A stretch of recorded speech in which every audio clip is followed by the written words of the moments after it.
On March 4th, 1845, James K. Polk was elected President of the United States. During this time, the inauguration was on March 4th before eventually moving to January 20th after the passing of the 20th Amendment in 1933. Texas had now been an independent nation from Mexico for nearly 10 years. However, Texas was only a fraction of the size it currently is today, and even more so from what it claimed to be.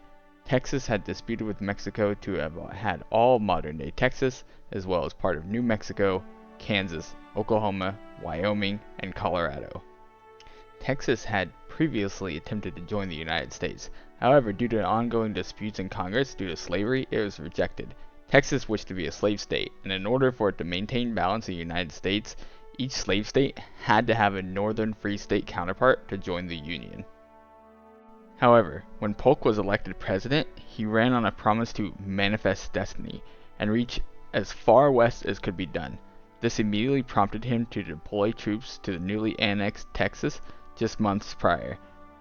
Polk decided to enforce Texas' claims by entering the disputed territory, which reached as far south as San Antonio to the Rio Grande River.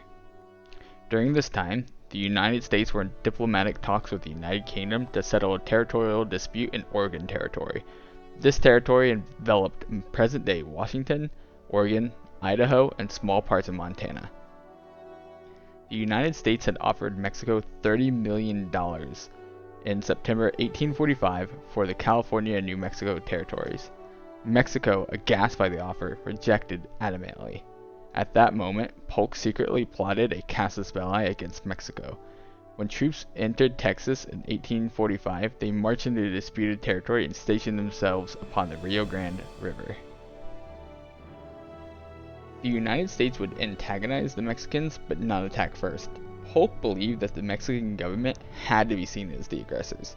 Soon, the Mexican government issued General Zachary Taylor, the one in command of the armies in Texas, to retreat back to the Nueces River just south of San Antonio, or a state of war would be upon them. Taylor refused, and within a few weeks, Mexico attacked over the Rio Grande, wounding and killing 16 Americans.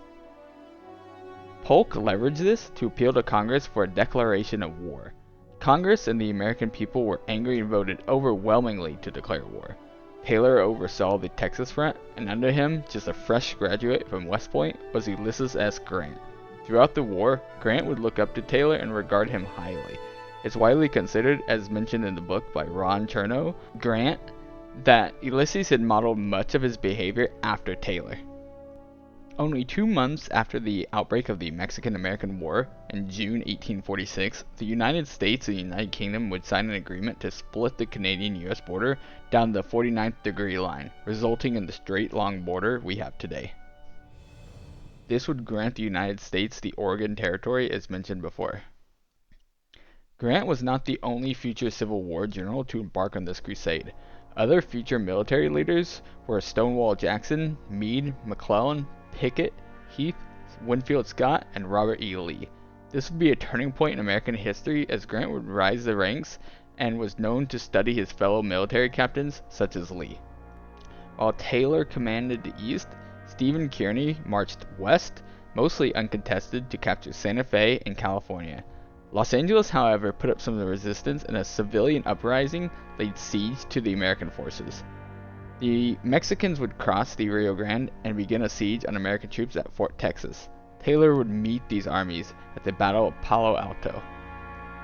Despite being outnumbered, due to the Mexican army not being as well equipped or trained, the American armies won most battles. Taylor had pushed into northern Mexico, and the Battle of Monterrey had begun.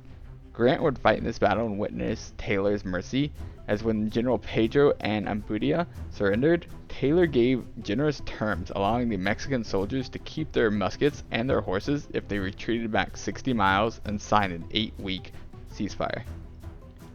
The Mexican forces accepted this act of mercy, and it outraged President Polk, but left an imprint on Grant, which would later come into play in his future career. Taylor was getting very popular back home as a war hero, and Polk feared Taylor was a strong Whig Party candidate in the next election, so Polk replaced Taylor with Winfield Scott. The Northern Front from that point would halt as Scott got a majority of Taylor's troops.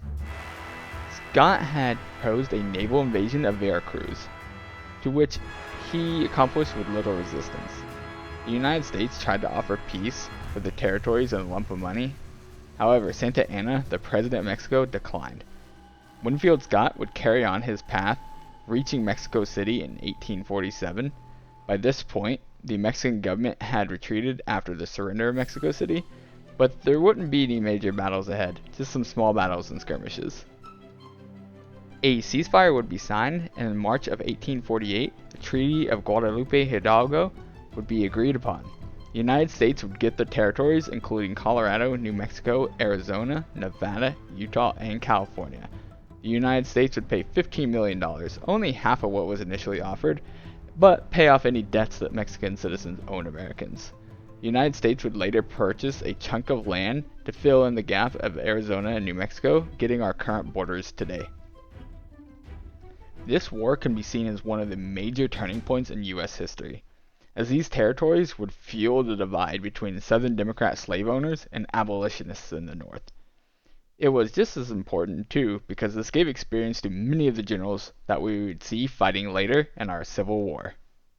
I hope you enjoyed the video, and if you did, feel free to like it and let me know. Please comment what you would like to see next, and I'll see you guys next time.